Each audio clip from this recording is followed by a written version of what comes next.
What's up, guys? I'm TAYLOR THRASHER. It's Christmas Eve. We're about to get started with like 3 days of festivities. First thing we're gonna do is grab the 18-pound prime rib roast I have in the fridge out so I can salt it and let it dry out overnight. Let's get started.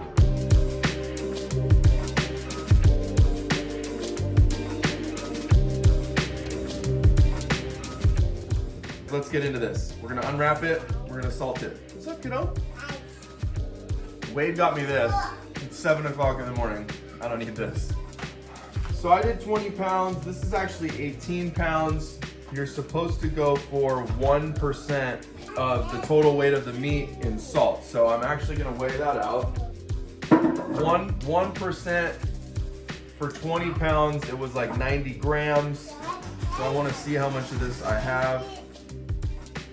Oh man, I wish we had more of this. And it's so fine, it's like it's not even, bummer, dude, unprepared.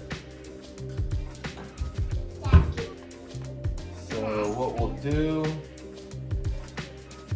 is we'll get, That doesn't work. yeah, it does. There we go.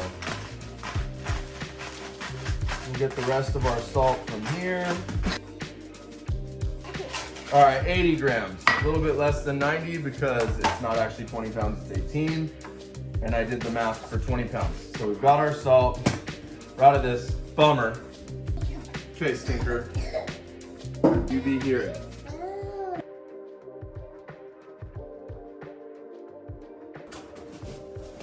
Looks good, doesn't it? Don't touch it. Sorry, I told you don't touch it. Ooh, slippery. We're just doing this on the blank counter. Oh, that was olive oil. Olive oil and avocado oil. I'm supposed to use avocado. They look the same now. Yeah, smell.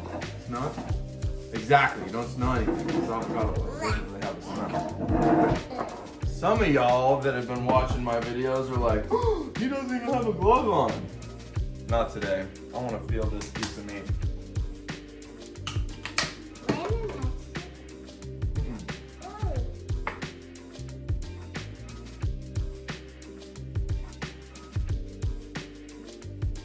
All right, got her salted up. 80 grams, except for whatever fell on the counter. We lost a couple grams that way, but this thing is so big. This is my biggest pan. It's not all gonna fit. So I might either have to hang it off of one side and put something underneath it to catch the extra drippings in the oven and then wait for it to shrink, or stop, don't touch it. Or cut it in half and make two. I don't know, but I'm gonna put this in the fridge till tomorrow. I'm gonna go get ready to go out to breakfast. TAYLOR THRASHER here. That's my boy. That's my boy. Hey. Also, I'm planning to make a beef, it's called beef bourguignon, the day after Christmas. So I have these 2 chuck roasts right here. We're gonna defrost these, and then what you do is you have your onions, carrots, celery, bay leaves, and then this that you chop into chunks, and you marinate it overnight in red wine, in a burgundy red wine, beef bourguignon, beef burgundy. And then we'll be braising this. Thank you. We'll be braising this either on Christmas or the day after so that we can eat it the day after Christmas. So excited about that, but I'm gonna put these in the fridge to slowly defrost. Like I said, I'm gonna try and get you guys as much as I can of this, but without a videographer, and then once the house gets full of people, sometimes it gets either forgotten or just like, I'm not gonna do it. We'll see. You rolling? Ha, dope. Merry Christmas! It's the next day.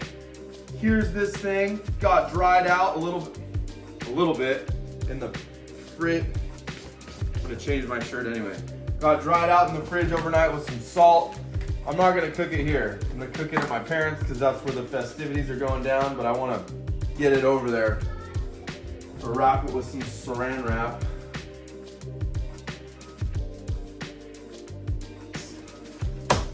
We'll cook this bad boy later.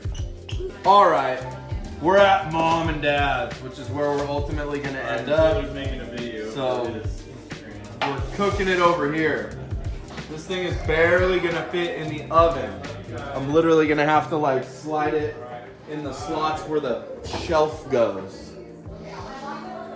I've got this Kinder's. So there's a rub. It's made by, or it just says Amazing Taste on top, and it's like a prime rib seasoning, and I've used it before. That one's super bomb. Couldn't find it, and then forgot to look for it again yesterday. Whatever. This is like just standard prime rib, rosemary, thyme, garlic, a little bit of sugar, butter flavor, etc.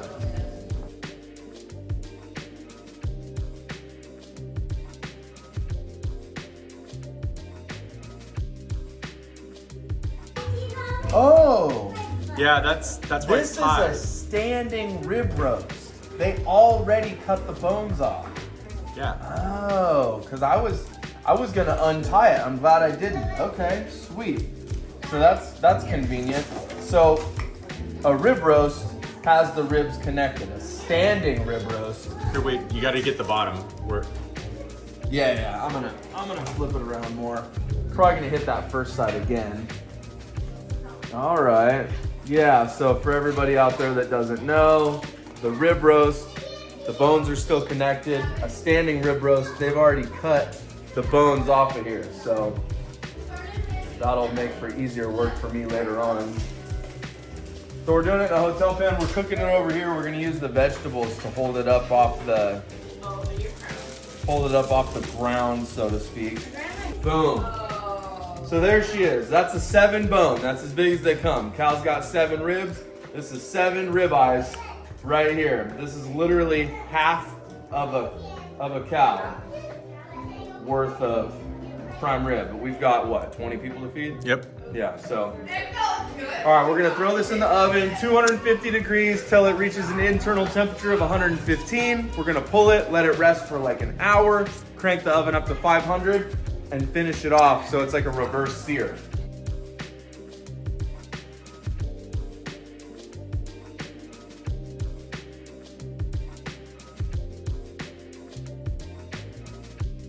We're also gonna be making a beef burgundy on Christmas. Still got on my Christmas pajamas. We're doing the rib roast. It's in the oven at my parents' house right now. This is for tomorrow with my wife's family. I defrosted too much meat. I don't know. Guess we're having tacos later on this week or something, because that's gonna get used later. We got 5 pounds of chuck roast right here. I'm gonna throw it in this bowl. I'm gonna cut it up. I'm gonna get some veggies, some onion, carrot, celery. We're gonna put it in a bowl to marinate. Get a knife, see if my water's hot. All right, good enough. If it wasn't, I would put a glove on so that I could actually, didn't have to wait for that to heat up to wash my hands or whatever. So the recipes that I've watched, their pieces are like smaller. So I might take this and like kind of give it a little, just see how this turns out. Nobody else did this, but the recipe I was watching, the dude was using like beef cheeks and they were a lot smaller, and he had, you know, chunks, more manageable chunks. This is a bad idea. I don't think I like that idea. It's not horrible. I'm not mad at it. Actually, I think I'm gonna continue. Just a little cut like that. So we're just gonna cut this beef into chunks, like so. I heard about 2 inches by 2 inches. I'm going like 1.5 by 1.5 cubes. There we go. So now I can start to put the meat in the bowl. Keep cutting all this up. And we'll just go ahead and cut up our vegetables into small chunks. All right, I'm splitting the meat between 2 bowls. 2 bowls just to make sure that I can like actually stir it around while it marinates. I'm gonna stir it every couple hours. All I'm gonna do is hit it with some cracked pepper. If I put salt on it, it would just pull out a bunch of moisture. We don't wanna do that. So I'm just gonna put pepper on here. I'll split everything.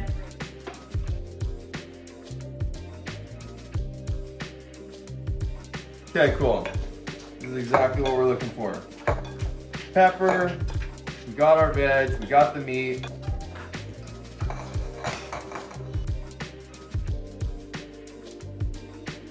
Madden, is my head in the frame? You see my head? Is my face in there? Nope. It's not? My head was enough in the frame. I think we could have gotten by. So I had to run next door to my sister-in-law's, borrow 2 bottles of wine. Don't worry, everybody, the alcohol is gonna cook off. I just announced yesterday it was my 1 year with no alcohol on my Instagram. For whenever this video comes out, 1 year was Christmas Eve 2023, because my last drink was Christmas Eve 2022. So if everybody's like, he doesn't drink alcohol, I haven't. But anyway, so this is just to marinate the meat. The alcohol will cook out. This is gonna be dope, dude. Look at all this wine. I did used to like wine though. Didn't for a long time. I was more of a beer guy. And then, you know, as I got older and wiser and beer started to hurt my tummy, I would drink a little bit more wine. Whatever, okay? I did not think we were gonna have enough. More than I thought. Well, I thought I was only gonna have 1 bottle. So the 2 bottles was perfect. I probably could have saved some. Maybe my poor sister-in-law could have drank some instead of having my meat soaked in it. I'm gonna have to cut that out of the video. Shouldn't make it in there. All right, done. This is going in the fridge. We've got like 10 more minutes till I have to go back to my parents' house to get the rib roast out. I don't know if that's gonna be, I already said that. I don't know if that's gonna be the same video or a different video. You okay?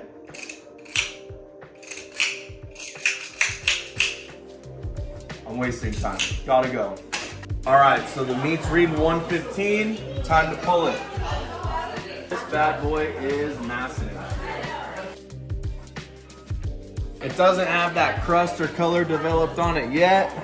This is just getting the internal temperature where we want it to be. Then when we crank the oven up to 550, that's gonna give us that bark on the outside that we're looking for. See you in a sec. This is a secret surprise going down right here. Never done this before. Oh yeah, geez, watch out, Emma. That's splattering.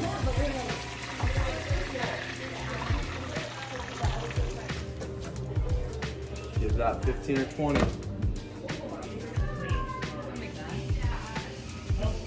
Oh.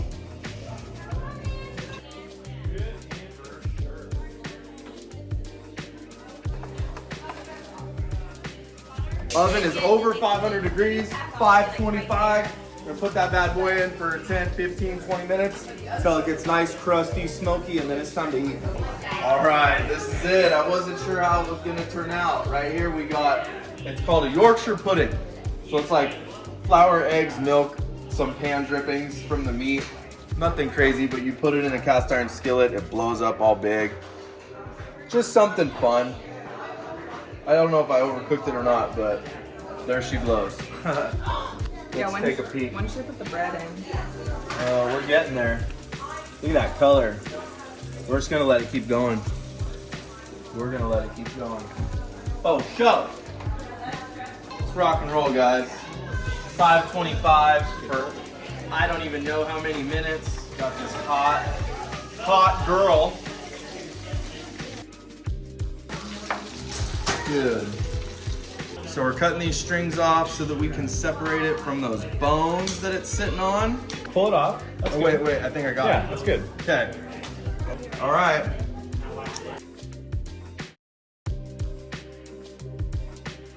Oh my goodness. Dude, that looks like a prime rib right there. Watch out behind you. You're not green. Dang, look at how good it came out, dude.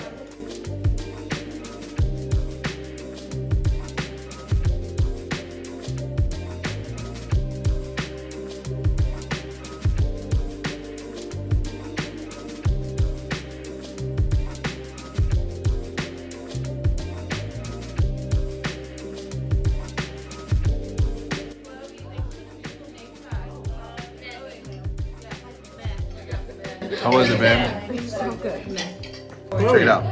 That's her lady. You made a Tesla logo. I went full send tonight. You got a Tesla logo About to and handle I got this. the word. Can't find the camera.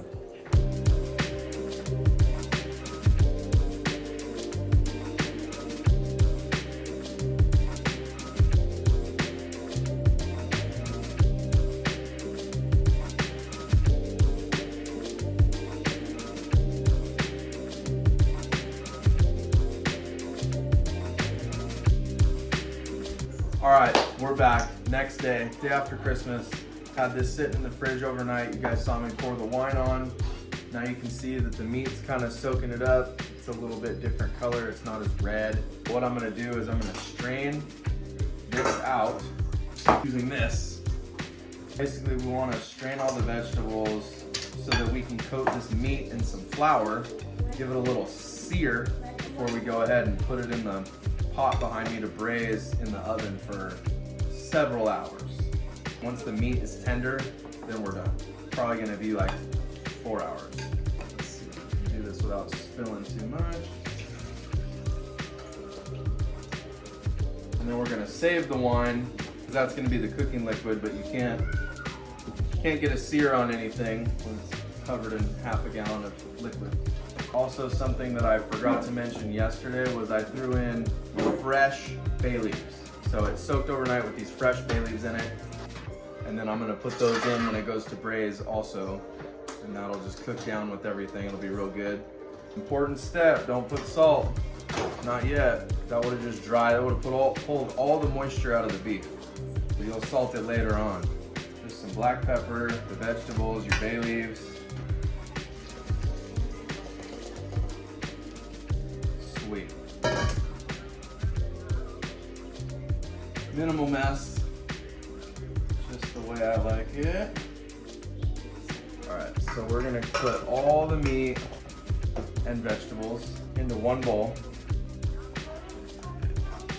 I'm gonna wipe this bowl out a little bit, and then I think I'm gonna try and separate some of the meat, all the meat, into this other bowl, because we're gonna do the meat in the flour, sear it off, and then we'll put the vegetables in after that by themselves to let them start to get a little bit of color on them. And then we'll combine everything. We'll pour the wine back on. We'll combine it all. Throw some parchment paper on it as a lid. Pop it in the oven and let it go for a couple hours.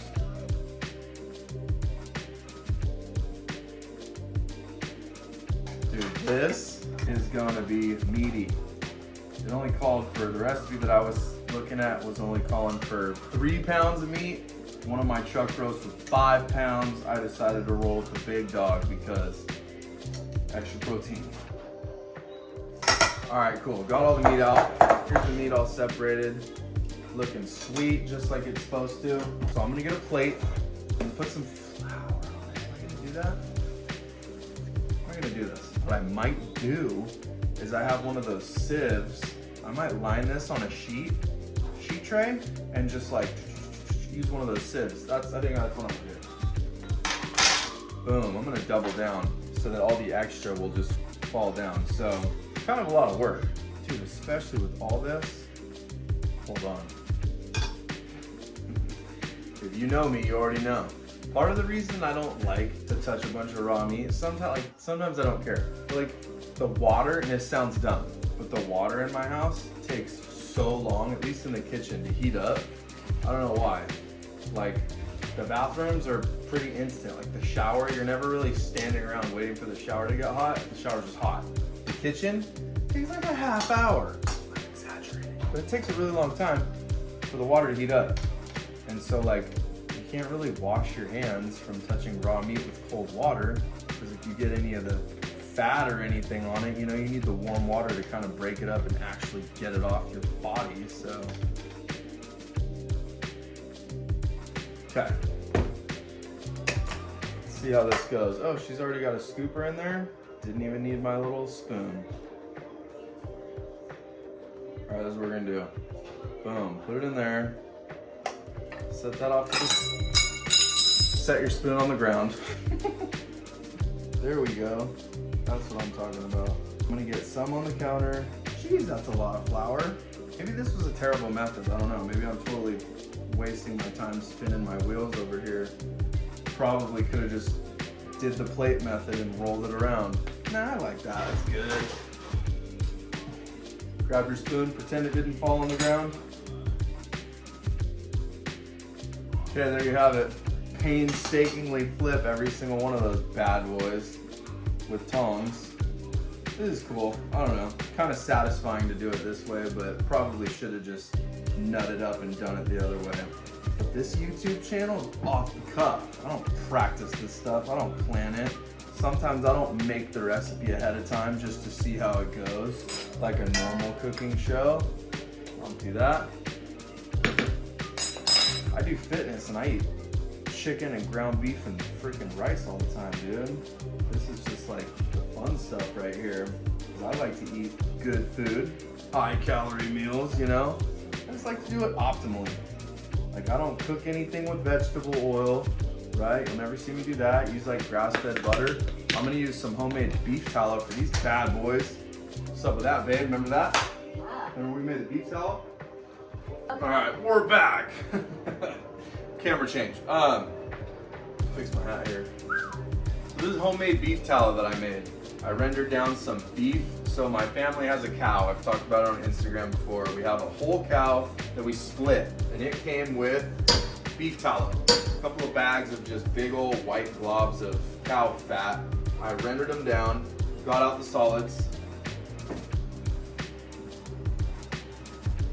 Don't need that on my crispy slip-ons.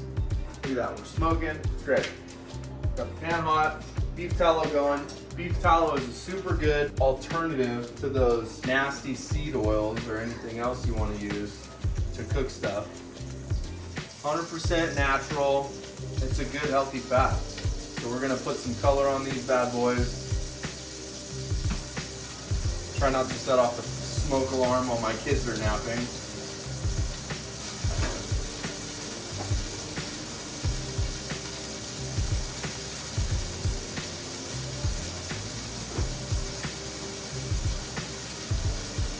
I don't want to wreck that thing, dude. Get a bunch of grease on it. It's already kind of stained, that's why I don't wear it all the time. But I don't need to make it worse. This smells amazing. You can smell the wine. Okay, we're just gonna let them get some color on them. And I'm gonna do batches of all of this stuff. So I've got this batch, this is probably one, and then I've got maybe another full batch in the bowl. These bowls are linked on my Amazon store. I'll put the link in the description. Me and my dad, who loves to cook, we use these all the time. He's got like 100 of these things, and you just prep bowls. You prep your veggies, cut them up, put them all in here. Meat. I mean, if you're having a party and you want to put out a bunch of chips or whatever you guys are eating, super helpful. So the flour that we're coating these pieces of beef with, it's actually got two purposes. Some of it's gonna crisp up, and it's gonna help this meat just get super good. We simmer everything and let it reduce. It's gonna help thicken it. And it's gonna make like a thick stew instead of having to add like cornstarch or add a roux or anything later on.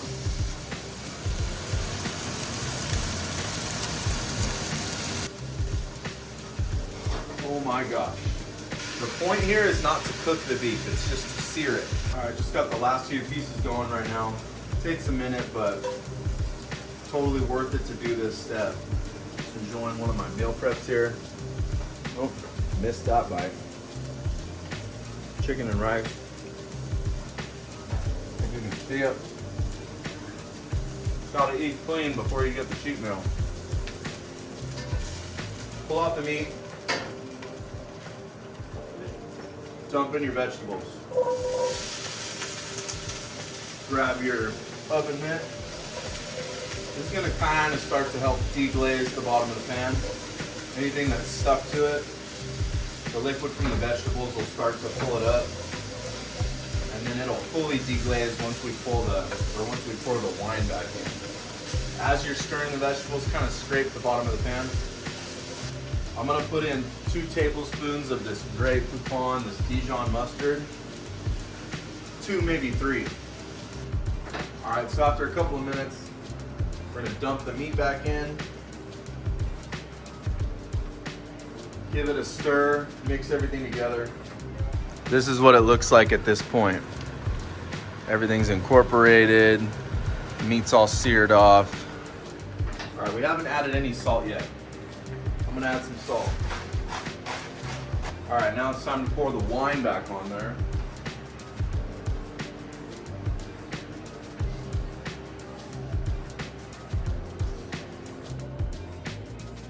All right, so we mixed it all together, poured the wine on, brought it up to a simmer. I have a piece of parchment paper right here, roughly cut into, you know, a little bit bigger than the shape of the pot. We're gonna come over to our dirty sink here. Just get it a little bit wet. What that's gonna do is it's gonna make it a little bit more pliable. We're gonna make a lid, it's a makeshift lid. We'll pop it in here like this and just get it to make contact with the top surface of your stew here. Okay, what that's gonna do is that's gonna lock in some of the moisture, but not like a full-on lid. So we don't want it to braise. We want it to breathe a little bit, but slowly reduce. So we've got our lid going. It's gonna be able to breathe a little bit. We're gonna put it in an oven at 325 degrees for 3-4 hours until the meat is tender.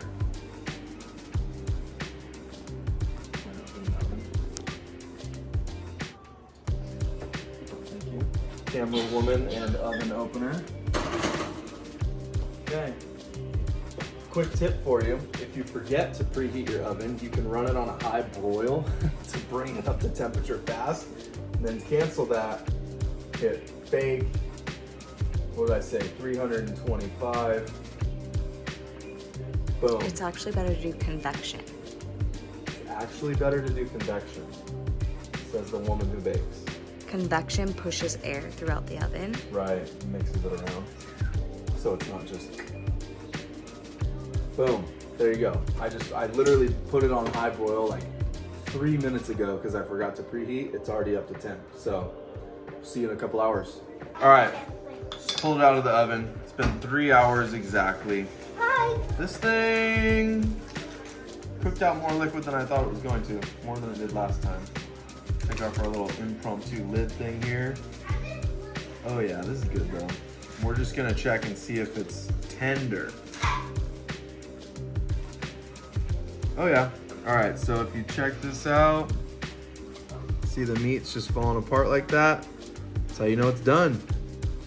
Careful, buddy, don't burn yourself. So, we're gonna get the garnish going. The garnish is little pearl onions, mushrooms, maybe some parsley if we have it. I can't remember if we have that or not, but that's it, guys. Pretty simple.